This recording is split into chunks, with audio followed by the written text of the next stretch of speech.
मेरे नए वीडियो में आपका स्वागत है। आज मैं आपको उन स्टॉक के बारे में बताने वाला हूं जो आने वाले समय में इंडिया में ये स्टॉक मल्टी बैगर साबित हो सकते हैं। और इनका अगर पास्ट देखा जाए तो इन्होंने पास्ट में भी अपने इन्वेस्टर को अच्छा खासा वेल्थ ग्रो करके दिया हुआ है और आने वाले समय में भी ये अपने इन्वेस्टर को वेल्थ ग्रो करके देते रहेंगे। बट मैं आपको एक चीज़ क्लियर कहता हूँ, आपको ये जिन सेक्टर से बिलोंग करते हैं उन सेक्टर में आने वाले समय में भी डिमांड रहने वाला है। इसलिए आप इसमें एसआईपी या तो आप की सेविंग के हिसाब से, आपको पोर्टफोलियो के हिसाब से 1 से 2% या 3% आप उसमें इन्वेस्टमेंट कर सकते हैं। और ये 500, कुछ स्टॉक 500 के अबाव है और कुछ स्टॉक 1000 के नीचे हैं। तो आइए मैं उन स्टॉक के बारे में आपको बताता हूँ। मेरा फर्स्ट स्टॉक है विप्रो। विप्रो, आपको एक चीज़ क्लियर कहता हूँ कि मैं इसका पोस्ट आप मेरे इंस्टाग्राम पे जाके देख सकते हैं। जब ये 389 के आसपास हुआ करता तभी मैंने बाइंग के लिए बोला था और ये 520 के आसपास जाके आ चुका है। और अभी भी इसमें आप बाय कर सकते हैं लॉन्ग टर्म व्यू से। अगर समझिए यह 553 को ब्रेक करता है, 570 नेक्स्ट टारगेट, उसके बाद 653 जो इसका हाई है, मेरे ख्याल से 653 या 660 के आसपास इसका हाई है। अगर उसको ब्रेक करता है तो 745 तक का ये टारगेट दिखा सकता है। और अगर फंडामेंटल देखा जाए इसका, तो फंडामेंटल इसका मार्केट कैपिटल 2,51,000 करोड़ का है और इसके पी 22.33 और ईपीएस 21.60 उसके आसपास यह सस्टेन कर रहा है। और अगर इसका शेयर होल्डिंग पैटर्न देखा जाए तो शेयर होल्डिंग पैटर्न में प्रमोटर 73% स्टैक होल्डिंग लेके बैठे हुए हैं, रिटेलर्स में 12.41% स्टैक होल्डिंग लेके बैठे हुए, फॉरेन इंस्टीट्यूशन इसमें 6.70% स्टैक होल्डिंग लेके बैठे हुए, अदर डोमेस्टिक इंस्टीट्यूशन देखा है तो 4.82% स्टैक होल्डिंग लेके बैठे, म्यूचुअल फंड इसमें 3.70% स्टैक होल्डिंग लेके बैठे हुए। और आने वाले समय में यह स्टॉक जिस तरह से अपने पास्ट में भी लोगों के पैसे को अच्छा खासा वेल्थ ग्रो किया है और आने वाले समय में भी करता रहेगा। और मेरा नेक्स्ट स्टॉक है आईटीसी। आईटीसी जिस सेक्टर में है और यह जिस चीज़ को मैन्युफैक्चरिंग करती है, आपको भी मालूम है कि उसमें कितना डिमांड है। वो चीज़ मेरे हिसाब से कभी बंद नहीं होने वाला। और आपको एक चीज़ और मैं क्लियर कर कह देता हूँ कि आईटीसी अभी जस्ट, अगर इसका हाई देखा जाए तो 468 या 499 या 510 के आसपास का है और आईटीसी अभी 431 के आसपास सस्टेन कर रही है। और अगर इसका पास्ट देखा जाए तो पास्ट में इसने अच्छा खासा स्प्लिट किया है, बोनस दिया हुआ है। अगर यह स्टॉक में 20 साल पहले किसी ने, समझ लीजिए, 5-6 हज़ार रुपये भी अगर उस टाइम इन्वेस्टमेंट किया रहता तो आज उसका एक अच्छा खासा इन्वेस्टमेंट हुआ रहता रिटर्न।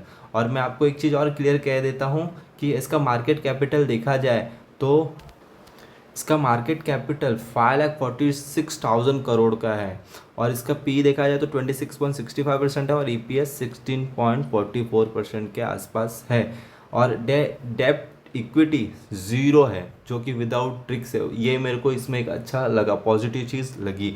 और आपको एक चीज़ क्लियर कर देते हैं, उसका शेयर होल्डिंग पैटर्न आप देखेंगे तो फॉरेन इंस्टीट्यूशन है इसमें 43.26% का स्टैक होल्डिंग लेके बैठे हुए, अदर डोमेस्टिक इंस्टीट्यूशन में 28.98% का, रिटेलर्स में 18.89 का और म्यूचुअल फंड इसमें 10% का स्टैक होल्डिंग लेके बैठे हुए हैं। लोग कहते हैं कि फॉरेन इंस्टीट्यूशन जिसमें ज़्यादा स्टैक होल्डिंग लेके बैठते हैं उसमें जल्दी इन्वेस्टमेंट ना करें, क्योंकि जब वो सेलिंग करते हैं तो उसमें अच्छा खासा करेक्शन देखने मिलता है।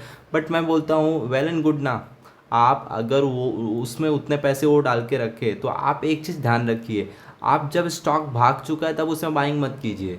जब उसमें करेक्शन देखने मिलता है 10 से 15%, 20% का, तो आप उसमें छोटी छोटी क्वांटिटी ऐड कीजिए। और लॉन्ग टर्म व्यू से है तो ये जिस सेक्टर में है उस सेक्टर में डिमांड बहुत है, तो आगे आने वाले समय में आपको एक अच्छा खासा रिटर्न 100% देंगे। और मैं आपको एक चीज़ क्लियर कर देता हूँ, थर्ड स्टॉक है मारिको। मारिको को मैंने खुद पर्सनली 482-85 के आसपास बाई किया हुआ था और इसने जस्ट 572 के आसपास का हाई लगाया हुआ है। और आपको मैं एक चीज़ क्लियर कर देता हूँ कि ये जिस चीज़ में या जिस प्रोडक्ट में वर्क करती है आपको हर एक किराने के दुकान में, छोटे से छोटे किराने के दुकान में देखने मिल जाएगा। आप तो एक तो इस कंपनी का 2-3 प्रोडक्ट ऐसे हैं जो कि लोगों के जुबान पे हुआ करते थे और आज भी हैं। फर्स्ट है कोकोनट ऑयल, पैरासूट, ये सारी चीज़ें जो प्रोडक्ट ऑयल प्रोडक्ट वो हर घर में अवेलेबल मिलेगा, हर घर में।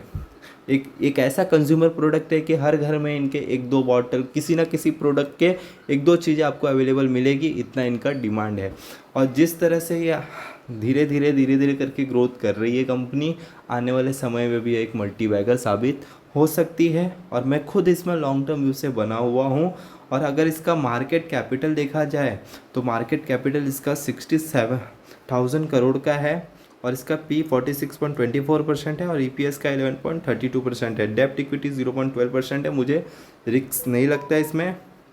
सेकंड, अगर इसका शेयर होल्डिंग पैटर्न देखा जाए तो प्रोमोटर्स 59.30% स्टैक होल्डिंग लेके बैठे हुए, फॉरेन इंस्टीट्यूशंस में 25.69% स्टैक होल्डिंग लेके बैठे हुए और रिटेलर इसमें 6.11% का, अदर डोमेस्टिक इंस्टीट्यूशन देखा जाए तो 5.73% का और म्यूचुअल फंड 3% का इसमें स्टैक होल्डिंग लेके बैठे हुए हैं। और एक चीज़ मैं क्लियर कर देता हूँ कि आने वाले समय में इसमें एक अच्छा खासा वेल्थ ग्रो आपको देखने मिलने वाला है। 3 स्टॉक इंडिया के ऐसे स्टॉक है जो आने वाले समय में भी अच्छा खासा वेल्थ ग्रो करते हुए रहेंगे और आपके पैसे को डबल टिबल कर देंगे आने वाले समय में लॉन्ग टर्म व्यू से। मैं आपको एक चीज़ क्लियर कहता हूँ। और इसमें इन्वेस्टमेंट करने से पहले आप अपने फाइनेंशियल एडवाइज़र से सलाह लीजिए, खुद भी रिसर्च की तो जब इसमें इन्वेस्टमेंट कीजिए। और आपने जिस तरह से मेरे हर वीडियो को इतना सारा प्यार दिया उसके लिए thank you so much guys. Stalker की तरफ से आपको बहुत सारा प्यार।